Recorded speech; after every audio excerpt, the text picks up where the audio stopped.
Nós estamos aqui para o nosso primeiro vídeo da nossa série sobre a Reforma Protestante em 2022. Nesse ano nós queremos fazer uma abordagem um pouco diferente da que foi feita no ano passado. Se você quiser conhecer alguns aspectos da reforma, você pode acessar o vídeo aqui no nosso canal. Nós temos lá os vídeos do ano passado falando sobre a reforma nessa mesma época do ano, né? Esse ano a gente quer fazer uma abordagem um pouquinho diferente.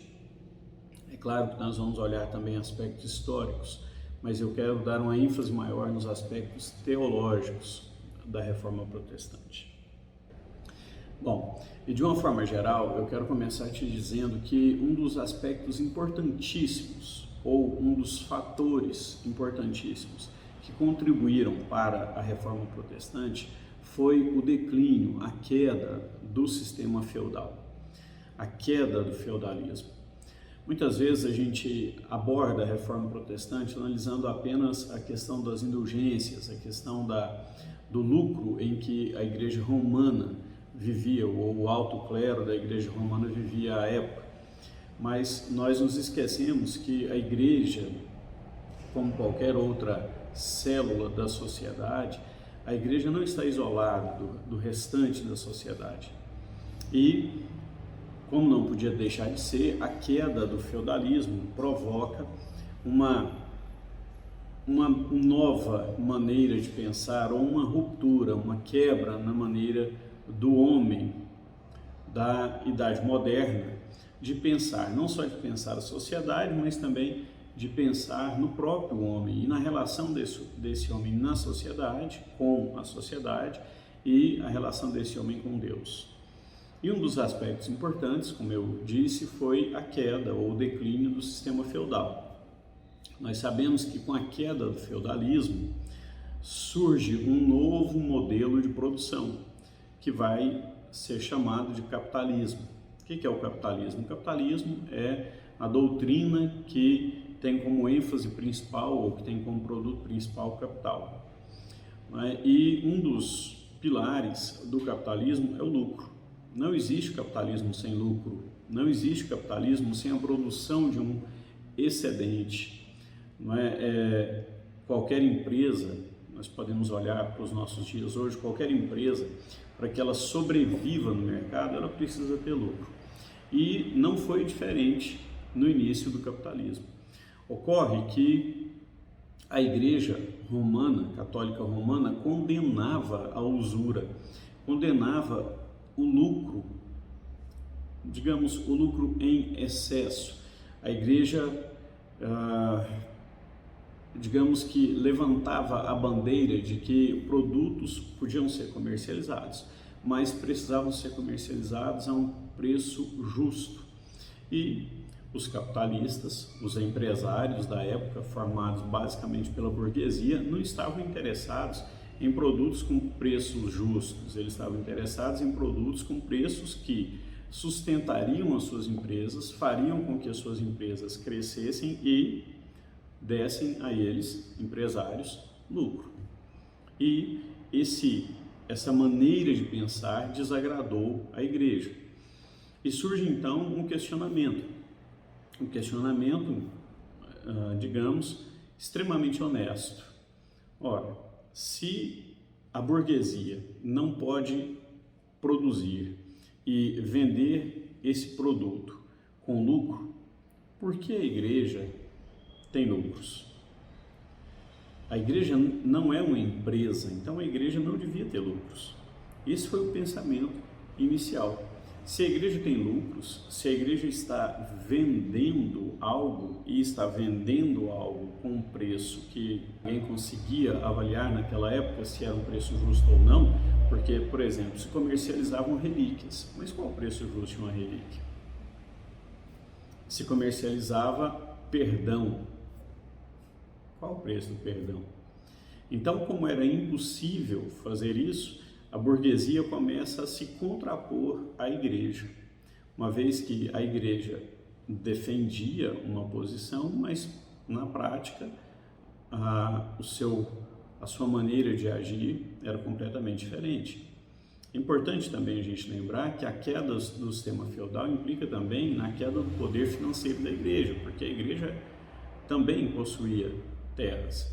Então, essa sequência de eventos financeiros, é bom que a gente entenda isso, de eventos de mercado, essa sequência contribuiu para a reforma protestante.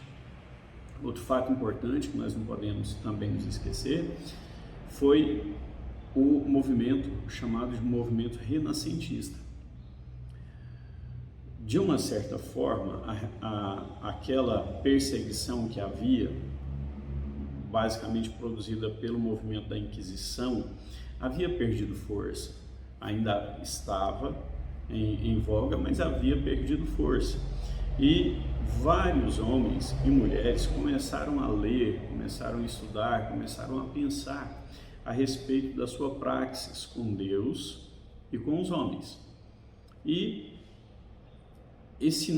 essa nova forma de pensar, de analisar o que estava acontecendo, fez com que os homens também começassem a observar a forma com que o clero vivia, a forma com que o clero era, entre aspas, escolhido, né? Porque naquela época se vendia cargo na igreja, e isso acaba trazendo um certo desconforto para aquelas pessoas. E começam a surgir vários pensadores, vários teólogos, filósofos que discordavam não só da maneira com que a igreja interpretava a Bíblia, como da maneira com que a igreja praticava a Bíblia. É importante a gente também ressaltar que um marco que impulsionou tudo isso foi a invenção da imprensa por Gutenberg. Não é? Por quê? Porque a Bíblia era um livro extremamente raro, ele estava na mão de poucas pessoas do clero. Nem todo o clero tinha acesso à Bíblia. E com o advento da imprensa, a gente começa a ter uma maior facilidade de que textos sejam impressos e distribuídos, como também de que um ou outro exemplar da Bíblia pudesse ser não apenas reproduzido, mas também traduzido. O que é importante, extremamente importante a gente lembrar. Não é? Por quê? Porque a igreja usava a Vulgata Latina, que era a versão ou a tradução dos escritos da Bíblia feita por Jerônimo. Jerônimo havia traduzido para o latim o texto da Bíblia. Então, os originais, sejam no grego do Novo Testamento ou no hebraico do Antigo Testamento, eram extremamente raros naquela época. Qualquer tradução a ser feita era feita a partir da Vulgata. Então, se a Vulgata continha erros, esses erros eram reproduzidos na tradução. Mas alguns padres, alguns pensadores, monges, pensadores da época, começam a traduzir a Bíblia para outras línguas, como por exemplo John Wycliffe para o inglês. Essas traduções, o Wycliffe traduziu o Novo Testamento, né? Essas traduções têm como objetivo colocar a Bíblia na mão do povo. Então, um dos objetivos da reforma foi colocar a Bíblia na mão do povo. Não foi apenas mudar o que a Igreja Católica Romana fazia, ou a prática da Igreja Católica Romana, ou os hábitos, os costumes do clero, mas também colocar a Bíblia em linguagem acessível, né, no vernáculo do país, para que as pessoas pudessem ler, e não só o clero, para que as pessoas pudessem interpretar, e não só o clero. Outra coisa que a gente também precisa entender, como eu disse, é que a igreja não vivia em um vácuo, não é? A igreja estava inserida na sociedade. E na Idade Média surgem os chamados Estados Nacionais. E dentro desses Estados Nacionais, especialmente, a gente pode citar aqui a França, algumas ideias começam a surgir em oposição ao papado. E por que essas ideias começam a surgir? Basicamente porque os reis, imperadores também, começam a perceber que havia um grande poder do Papa os estados, os países, né, que depois vão se tornar países, são obrigados a pagarem altos impostos para a igreja e não há nenhuma retribuição da igreja para esses estados. Então, de uma certa forma, os estados empobrecem, a igreja se torna mais rica e o povo se torna cada vez mais pobre, porque o dinheiro que o estado acaba enviando para a igreja é retirado do povo, daquilo que o estado podia fazer para o povo. Então, alguns estados nacionais começam a se desvincular ou a reduzir a força, a influência do papado dentro dos seus estados. Como eu citei, a França foi um excelente exemplo, porque a França foi o primeiro estado nacional a se desvincular de vez com o papado e a se tornar um estado independente da influência da Igreja Católica Romana. É importante também nós lembrarmos que essa busca por poder, e por uma definição, né, de poder, ela não estava ou ela não era restrita apenas aos estados nacionais, mas dentro da própria igreja. Nós tivemos, por exemplo, no século XV, a igreja sob o domínio ou sob a direção de 3 papas ao mesmo tempo. Os papas, 2 papas não reconheceram o outro e os 3 permaneceram. Essa época na história é chamada de época conciliar. É a época em que nós tivemos o Papa de Pisa, o Papa de Roma e o Papa de Avignon. Depois foi convocado um concílio e esse concílio estabeleceu um novo Papa, Martinho V, ou Martinho V, né? E estabeleceu a autoridade do concílio sobre os papas. Isso é algo extremamente importante para nós entendermos o pensamento do maior reformador que nós tivemos naquela época, Martinho Lutero. Porque veja bem, se o Papa era infalível, né, e esse é um dos dogmas até hoje da Igreja Católica, a infalibilidade papal no que se refere à interpretação das Sagradas Escrituras e na condução do rebanho do povo de Deus, se o Papa é infalível, por que a autoridade do Papa é submetida à autoridade do concílio? Porque já havia dentro da própria igreja a certeza de que o Papa era passivo de erros, porque é um ser humano, como qualquer outro, não é? Então, é importante nós entendermos isso, porque Lutero vai falar a respeito disso em 1521, na Dieta de Worms. Eu quero aqui, para a gente encerrar essa primeira parte, fazer um comentário breve sobre os movimentos dissidentes anteriores à Reforma. O mesmo concílio que elegeu um Papa, né, que unificou novamente o papado, também excomungou John Huss, Wycliffe, né? Esses homens foram queimados, são pré-reformadores. Mas nós tivemos outros movimentos dissidentes, e um dos mais importantes e interessantes, depois você pode aí dar um Google, né, e pesquisar a respeito, foi o movimento valdense. A gente considera que esse movimento fez com que surgisse a primeira igreja reformada.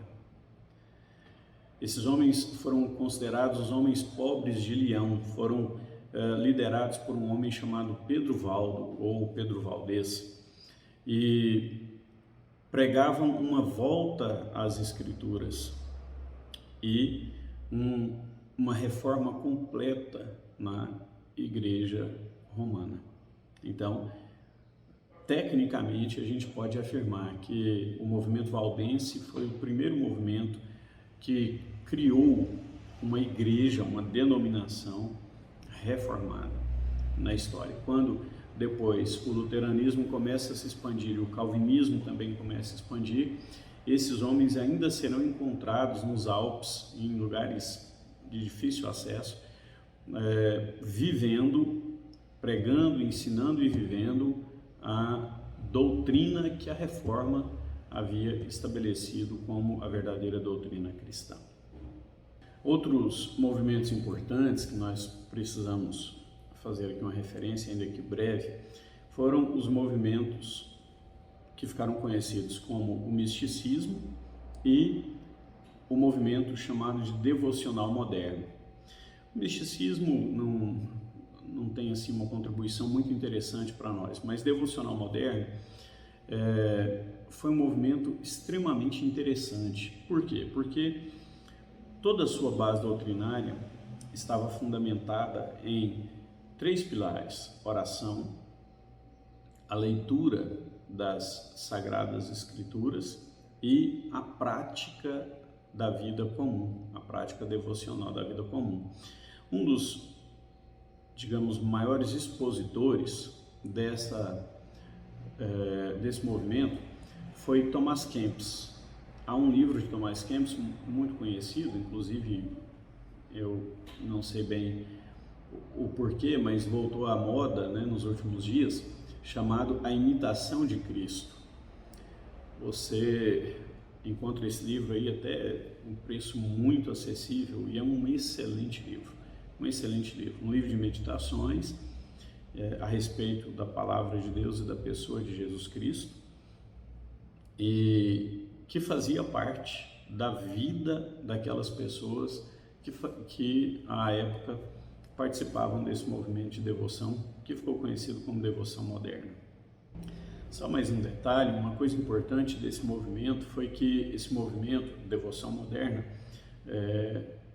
começa, pelo menos historicamente, né, é a primeira vez que se começam a chamar as pessoas de irmãos, sem que se levasse em conta cargos, né, clericais.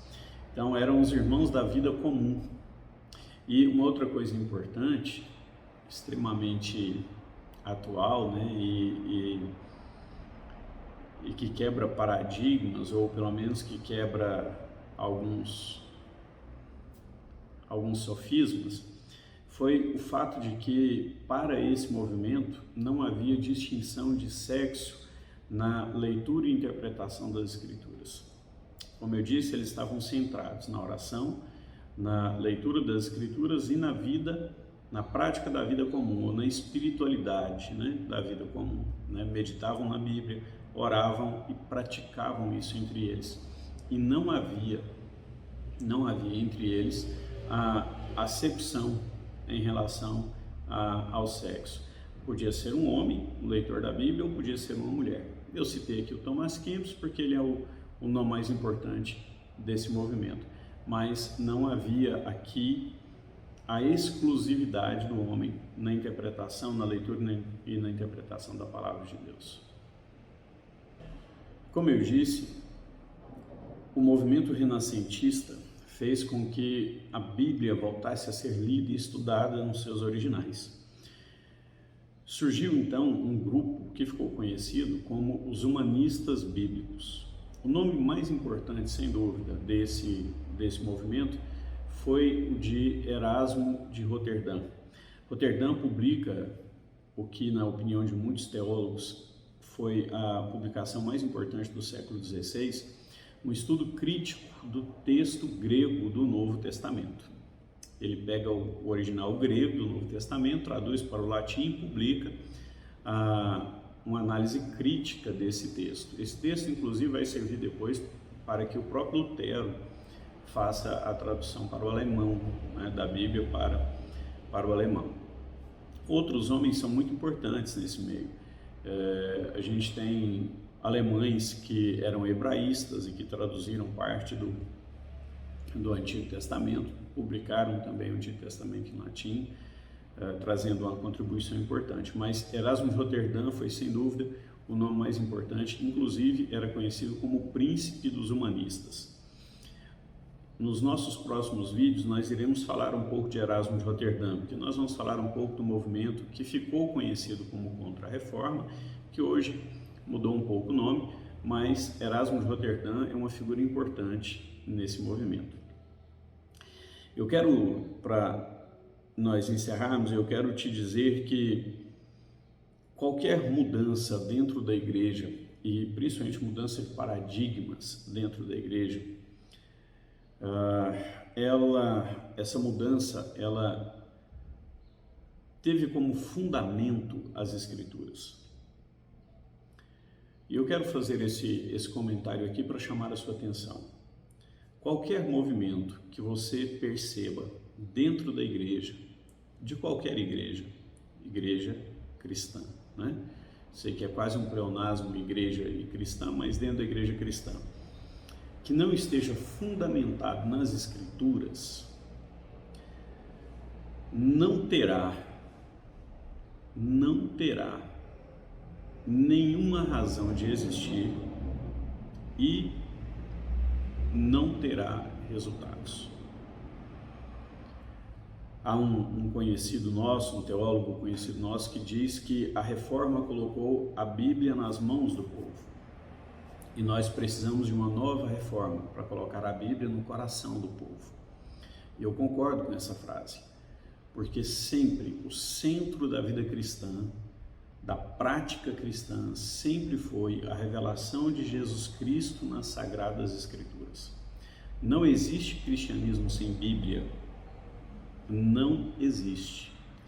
Qualquer seita, qualquer movimento que se diga cristão e que não tem a Bíblia como a sua regra fundamental de fé e de prática, não é cristão.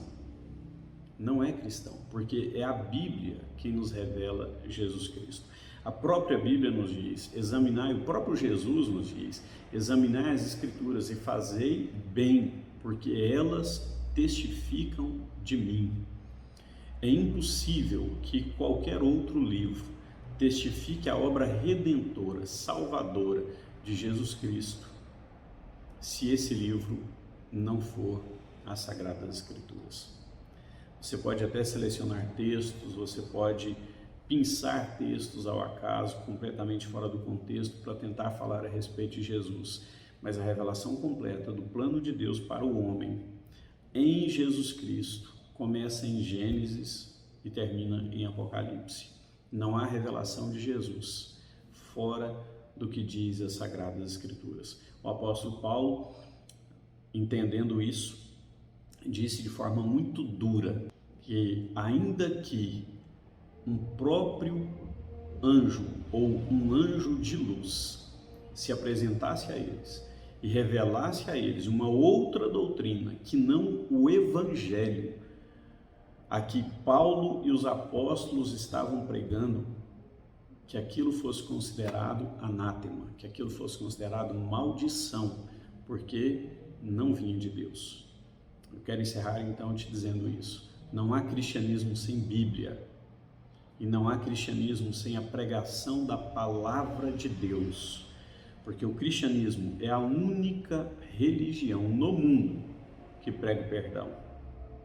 E não perdão pela minha capacidade ou pela sua, mas por aquele que foi cravado em uma cruz há quase 2000 anos para perdoar os meus pecados, os seus pecados e os pecados de todos aqueles que crerem no seu ato de remissão em favor do homem. Pense a respeito. Até o nosso próximo vídeo.